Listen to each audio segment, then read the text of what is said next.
बीते दिनों बीजेपी की तरफ से 19 नेताओं ने सामूहिक इस्तीफा दे दिया था। अब इसको लेकर डिप्टी सीएम अरुण साव ने बयान दिया है। साथ ही साथ कांग्रेस कार्यालय में इलेक्शन कमेटी की बैठक के दौरान जो झड़प हुई थी उस पर भी उन्होंने प्रतिक्रिया दी है। उन्होंने कहा है कि पीसीसी का जो मंजर है फिलहाल वो कांग्रेस में झगड़े को साफ बताता है। जनता को कांग्रेस ने सिर्फ छलने का काम किया है, तो वहीं बीजेपी कार्यकर्ताओं के इस्तीफे पर उन्होंने कहा है कि सर्वानुमति से प्रत्याशियों की सूची जारी हुई है। देखिए बयान सुना देते हैं, हम आपको बयान सुना देते हैं, क्योंकि अरुण साव ने कहा है कि जनता को कांग्रेस ने छला है, तो वहीं दूसरी तरफ उन्होंने यह भी कहा है कि बीजेपी प्रत्याशियों का सभी जगह स्वागत हो रहा है और सर्वानुमति से जो है हमने तय किया है कि कौन प्रत्याशी किस जगह से चुनाव लड़ेगा। बयान सुना देते हैं आपको। पूरे प्रदेश में जो प्रतिक्रिया कांग्रेस की टिकट को लेकर आई है वो बताता है कि किस प्रकार से कांग्रेस में टिकट का वितरण हुआ है। कार्यकर्ताओं ने तो और भी बहुत प्रकार के आरोप लगाए हैं जो आप लोगों के सामने है, और इसलिए कांग्रेस पार्टी पहले से ही हार मान चुकी है और नगरीय निकायों की जनता तो तैयार ही बैठी है कांग्रेस पार्टी को घर बिठाने के लिए। बिल्कुल भी नहीं, इस तरह की कोई बात नहीं है। भारतीय जनता पार्टी ने सर्वानुमति से सबसे राय लेकर विचार विमर्श करके प्रत्याशियों की सूची जारी की है और सभी जगह प्रत्याशियों का स्वागत हुआ है, अभिनंदन हुआ है।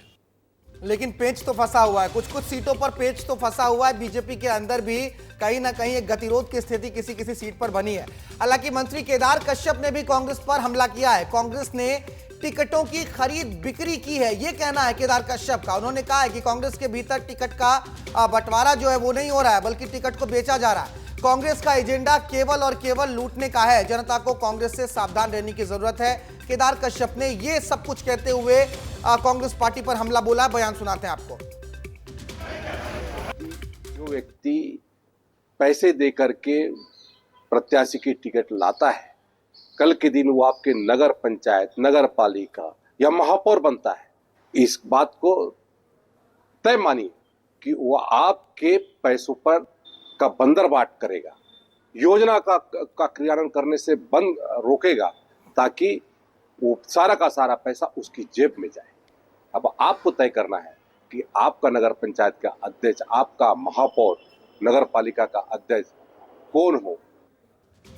चलते हैं आपको सीधे लेकर अपने सहयोगी रोहित मिश्रा के पास। हमारे सहयोगी हमारे साथ जुड़े हुए हैं राजधानी से।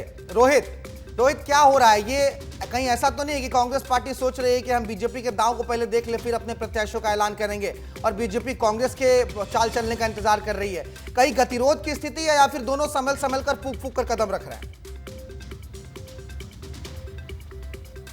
बिल्कुल, देखिए दोनों ही पार्टियां फूक कर कदम रख रही है, लेकिन इस बीच में नगरीय निकाय का चुनाव है, पंचायत चुनाव है। ऐसे में दावे यही किए जा रहे हैं कि उनकी जीत होगी, वादे भी किए जा रहे हैं कि हम ये काम करेंगे। लेकिन अगर दोनों पार्टियों की स्थिति को लेकर बात की जाए, प्रत्याशियों का ऐलान भारतीय जनता पार्टी ने लगभग पूर्ण कर लिया है।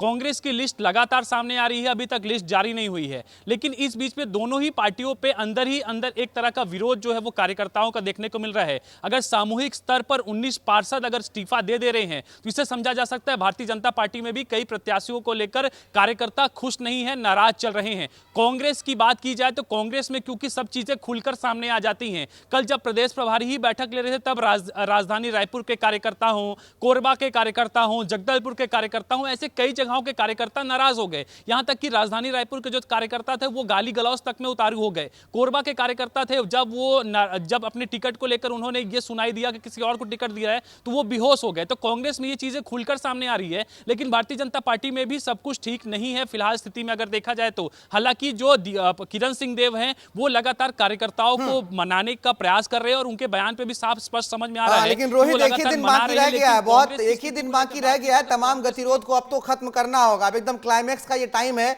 देखना होगा कि क्लाइमैक्स में दोनों ही दल जो है कैसे चौंकाने वाले नामों के ऐलान करते हैं। बहुत शुक्रिया आपका रोहित, तमाम जानकारियों के लिए।